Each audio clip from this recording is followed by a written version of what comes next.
Here's the single biggest mistake people make in romantic relationships, and the worst part is everyone thinks it's like a sign of a healthy relationship. Now, to illustrate why this is such a massive Achilles heel that so few people are paying attention to, we gotta look at human design. This is my body graph, and this is my partner's body graph. And if you don't know what your body graph looks like, go to my website right now, reikimarco.com, and generate one. It's totally free. Now, I want you to take note of how many undefined centers, how many centers are white in this body graph. And over here with mine, take note of how many white centers there are. Now, what happens when we put them together? You get this. Yeah, only one center left undefined. People talk about losing themselves in relationships all the time and how terrible it is to lose yourself in a relationship. And while you might be doing the absolute most to retain your sovereignty and individuality in a relationship, if you are doing this one thing, you cannot avoid losing yourself in the relationship. And here it is.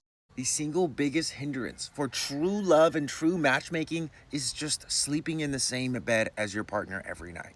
And I know for some of you, it's like, oh God, wait, I can't sleep with my partner. That's a bad thing.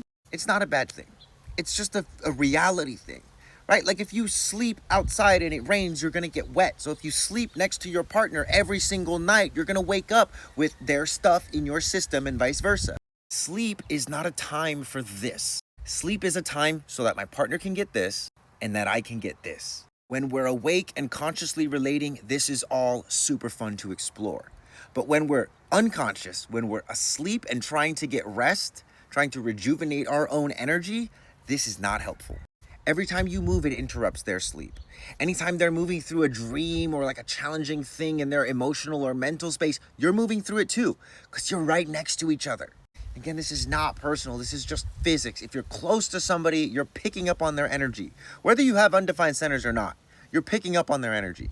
Now, if your body graph looks like my boy Luke's over here, where he's got every single center defined, you're not going to be as impacted by it. But you're still going to be impacted by it. Just because there's no undefined centers in this body graph doesn't mean there aren't undefined spaces. I'm talking about these gates right here. So before you go spend a bunch of money on relationship counseling or decide to pay me to look at your relationship composite, do this first. Just for a couple days out of the week, start experimenting with sleeping in your own bed.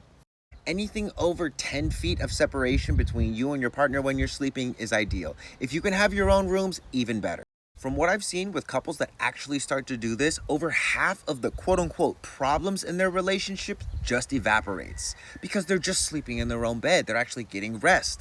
If your relationship is challenging, start sleeping in your own bed. See if that improves things. If your relationship is wonderful and beautiful, still start sleeping in your own bed and see if that doesn't make it better. A lot of people never reach greatness in their own personal lives, in their careers, in their relationship because they're too attached to things being good.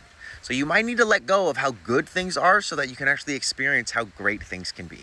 And for anybody that started sleeping in their own beds and they're like, damn, this is kind of tight, and you want to go deeper with your guys' human design, my calendar is on my website, reikimarco.com. Link is also in the bio.